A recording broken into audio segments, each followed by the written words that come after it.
Hello, welcome to the next video in my MSI 2022 preview. We are covering bot lane AD carries, ranking them 1 through 11. If you've been following along with my MSI preview, I've been doing the teams and I've been putting down their rank on the board. So most of this all of this should not be a surprise to you. If you watch the RNG video today, process of elimination, Guma would have been first. So I will say in my spreadsheet, I feel like I had Danny and Gala switched, but I swapped it to the way it should be. The stats were telling me one thing, but I'm not going to let the stats determine this. So, someone had suggested, like last week, do a video where you cover the most played champions by these players and, see how it might vary.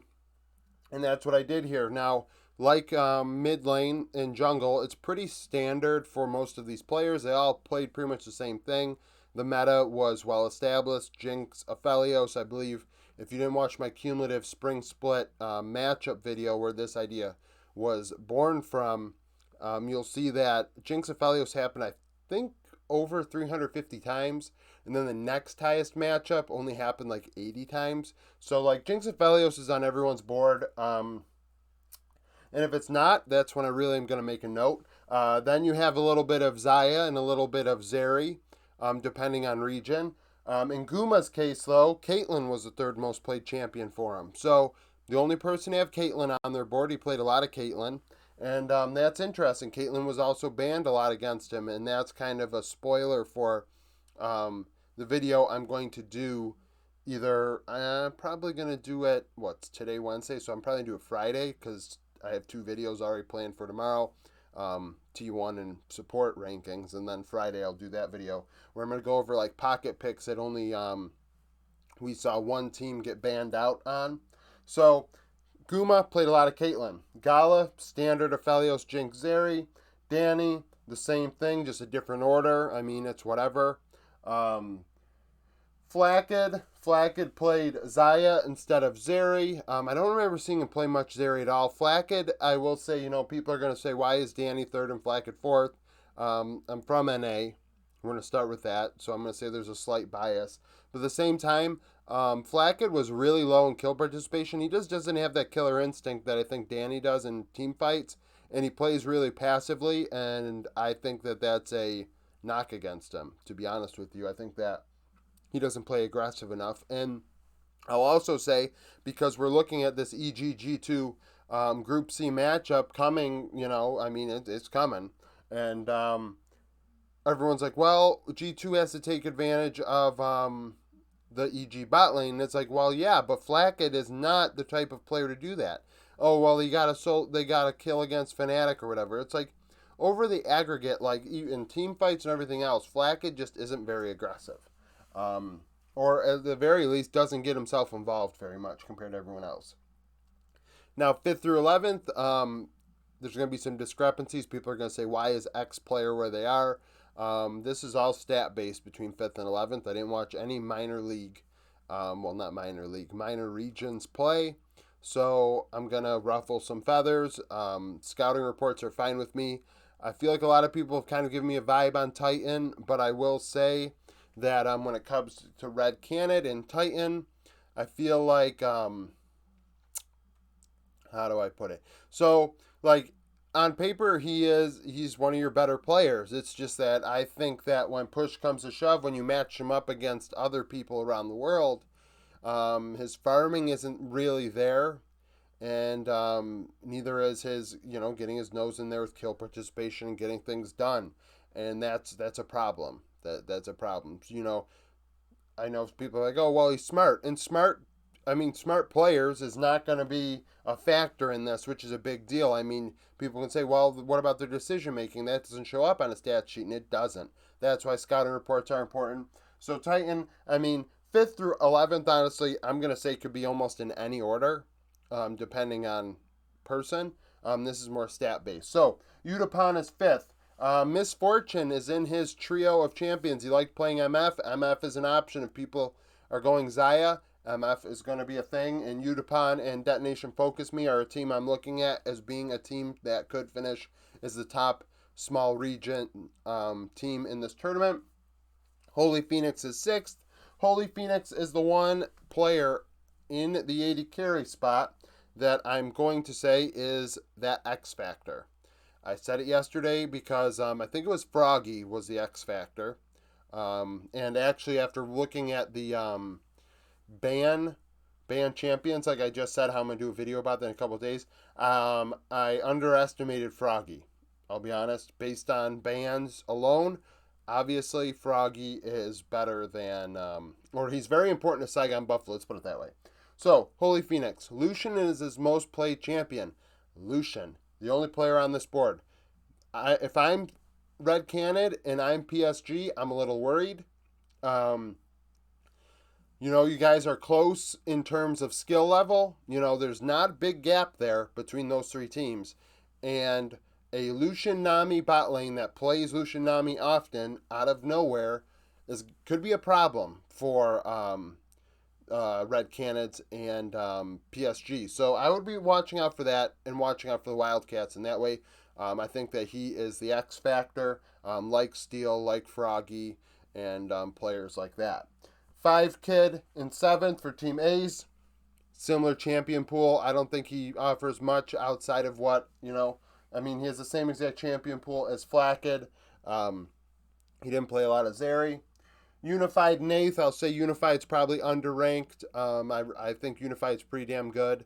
I think he's probably should be at a Holy Phoenix level, but stats are indicating that he's 8th.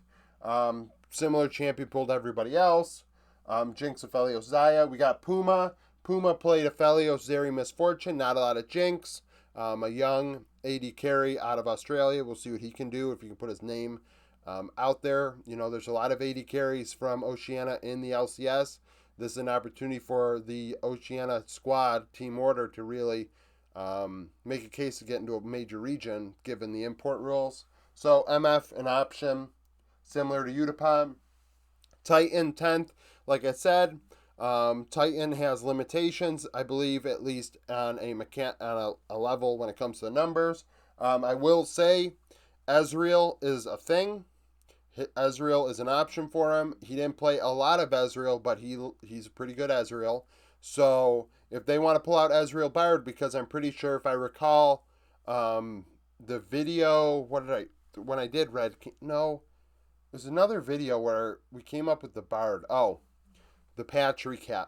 JoJo plays Bard, which is a big deal. If they can pull out an Ezreal Bard, same thing as the Lucian Nami, that is a thing that can give them wins against IW and PSG. We'll see if they're willing to do it or they handshake. I think if you're Titan and Holy Phoenix, you guys should not be handshaking Jinx Aphelios matchups. I don't think that that's the right way to win. I really don't. I think you have to get creative if you want to make it out of groups at the AD carry position. 11th place, Big Koro. Shogun, I think, isn't playing for Saigon Buffalo, at least when I looked, when I made my Saigon Buffalo video, which is over a week ago, so things could change. But Big Koro did not play at all this year. He's subbing in. He has been to international events before, but, if you're really seriously going to tell me as a Saigon Buffalo fan that you think subbing in an AD carry at the last minute is going to give you a chance to win games at an international event, not even just like a sub, like a guy that's been with the team all year, like a guy that hasn't played a single real game that mattered in over a year, that's a bold move, especially when you weren't even the first place team in your region. Not to give VCS fans a little bit of crap, but if GAM Esports is here, I probably feel a hell of a lot differently than I do about Saigon Buffalo. And with Big Koro all of a sudden playing in place of Shogun, that just makes it all the worse for Saigon Buffalo. So he played a lot of Jinx and Zaya last year, so obviously he can play the champions in the meta. We'll see what happens with them. I think he is clearly 11th, but who knows? Maybe he surprises, pulls off a big surprise, as a guy that hasn't played in over a year and all of a sudden doing well at an international event. So that's my AD carry rankings. Comment down below if you have an opinion of your own. Opinions are fine. Takes are fine. I'm good with banter. You know, excuse me. I know people have different opinions. My mid rankings has gotten a lot of comments in regards to how to order Faker, Caps at Xiaohu. That's how I ordered it. You know, people have different opinions. I think they're close. I was thinking about it closer. I think that I Faker over Caps in a similar way that I had Impact over Broken Blade. I believe that Faker is more consistent than Caps. There is a reason why Caps has monikers of Claps or Craps because he's not consistent. So I think if you even reference, one or the other, that's almost admitting that this guy can be coin flippy at times.